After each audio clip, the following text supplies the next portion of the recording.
Breaking news 2000 సంవత్సరాల తర్వాత పుట్టిన రెడ్ హైఫర్ బలి అవ్వడానికి రెడీగా ఉంది. వచ్చే డిసెంబర్కి బలి ఇవ్వబోతున్నాం. మనకి తెలిసిందే బలి ఇస్తే థర్డ్ టెంపుల్ కట్టేస్తారని, థర్డ్ టెంపుల్ కడితే జీసస్ వస్తారని, అలాగే యాంటీ క్రైస్ట్ కూడా వస్తారని. ఇన్నాళ్ళు ఎందుకు ఆగారంటే రెడ్ హైఫరే కాదు, బలి ఇచ్చిన యాజకుడు పాలెంలో ఉండడానికి పాలెము, భస్మమైన దాన్ని నీళ్ళలో కలిపి పాపశుద్ధి చేసుకోవడానికి పారే నీళ్లు అవసరము. ఇప్పుడు బలిని స్టార్ట్ చేయడానికి ఈ మూడు దొరికేశాయి. సంఖ్యాకాండం 19వ అధ్యాయంలో మనం చూస్తే యూదులు పరదేశులకు పాప పరిహారానికి దేవుడు ఎలా బలివ్వాలో మోషే అహరోనులకి చెప్తారు. ఇవి నిత్యమైన కట్టడా అని కూడా చెప్తారు. 70 ADలో టెంపుల్ ని రోమన్స్ వచ్చి డిస్ట్రాయ్ చేసిన తర్వాత వాళ్ళకి టెంపుల్ లేనందున బలులు కూడా నిలిచిపోయాయి. యాజకుడు మచ్చలేని మాయలేని దేంతో కూడాని రెడ్ హైఫర్ ని తీసుకొచ్చి దాని రక్తాన్ని 7 మార్లు వ్రేలితో ప్రత్యక్షపు గుడారంలో ప్రోక్షిస్తారు. ఇది చేసిన తర్వాత అపవిత్రుడు అవుతాడు కాబట్టి బట్టలు ఉతుక్కొని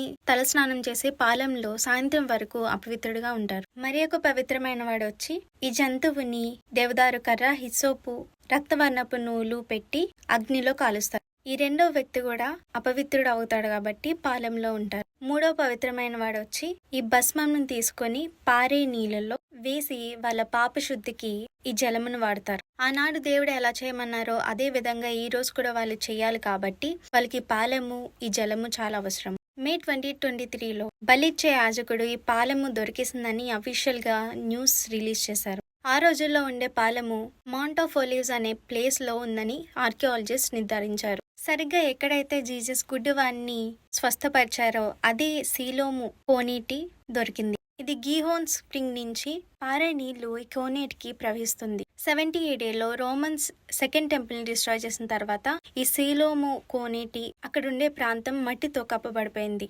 ఇప్పుడుండే డోమ్ ఆఫ్ ద రాక్ అప్పట్లో టెంపుల్ కాబట్టి ఆ టెంపుల్ నుంచి కోనేటి వరకు కప్పబడిపోయిన స్టెప్స్, రహదారి తవ్వకాల్లో బయటపడింది. మనం రాకడికి దగ్గరలో ఉన్నాం కాబట్టి ఈ ప్రాసెస్ అంతా జరగాలి కాబట్టి కోఇన్సిడెన్స్ గా ఒక్కొక్కడిగా అన్ని బయటపడ్డాయి. బలి ఇచ్చేస్తున్నామని అఫీషియల్ గా న్యూస్ లో అయితే ప్రకటించారు కానీ ఈ మధ్య ఒక రబ్బీ రక్తాన్ని తాకుతూ తనను తాను శుద్ధి చేసుకుంటున్న ఒక వీడియో సోషల్ మీడియాలో వైరల్ అవుతుంది. ఆల్రెడీ రెడ్ హైఫర్ ని బలి ఇచ్చేసారని, అందుకే వార్ జరిగిందని హమాస్ కూడా క్లెయిమ్ చేసింది. ఇందులో ఎంత నిజముందో తెలియదు కానీ మనం దేవుని రాకడికి అతి దగ్గరలో ఉన్నామని మాత్రం అర్థమవుతుంది. కంప్లీట్ వీడియో ఆధారాలతో సహా యూట్యూబ్ లో పోస్ట్ చేశాను.